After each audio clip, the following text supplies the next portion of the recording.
akwai mala'iku da suke tsara ayyukan ɗan adam, to sai Allah ya ƙara mana wasu mala'iku waɗannan minal murattabi na ma'al khala'iki suna nan tare da ‘yan adam a koda yaushe. Yanda kake hawa titi haka mala'ikun suke hawa titi. Kana hawa titi saboda za ka je neman wani abu, to su mala'ikun neman mai zikirin Allah suke yi. Waɗannan mala'iku suna neman mutumin da yake zikirin Allah tabaraka wa ta'ala. Fa ha'ula is-sayyara la wazifata lahum. Al-Imam an-Nawawi yace waɗannan mala'iku da aka ce suna yawo ba su da wani aiki illa maqsuduhum hilaquz zikri. Maqsudin su kawai shine ina ne aka samu ana zikirin Allah tabaraka wa ta'ala. Idan an samu wannan guri sai su zauna. Kaji bayanin abin da yake kasancewa tattare da su. Gwargwadon abin da muka ji shine wanda manzon Allah ya faɗa.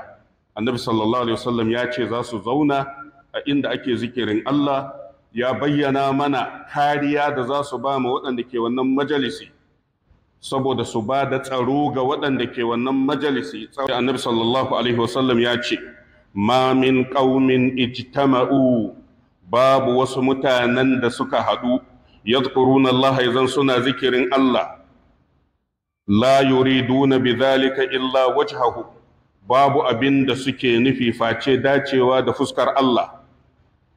Illa nadahum munadin minas sama'i, face an samu wani mai kira yana kiransu daga sama. Menene wannan mai kiran zai faɗa?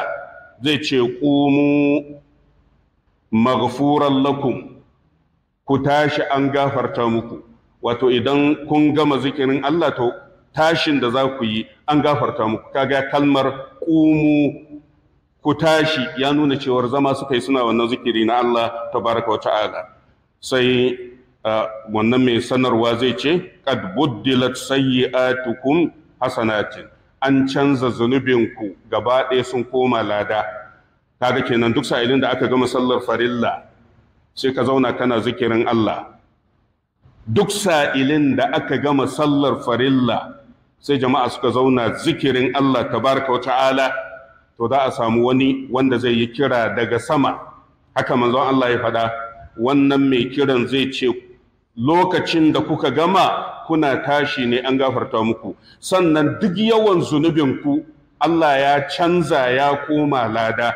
Ba wai an gafarta muku kawai ba, idan ka saba ma Allah sau miliyan guda, to ba wai gafaran kaɗai ba, sai a mai da zunubi miliyan guda ya koma lada miliyan guda. Da kaji an ce mala'iku suna neman majalisin zikiri, karka ɗauka mutanen suna haɗuwa ne suna zikiri a sauti ɗaya.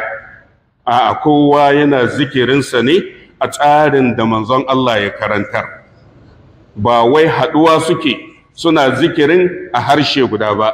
Kamar misali, suna hailala a harshe guda, suna hamdala a harshe guda. Wannan babu shi a zamanin manzon Allah.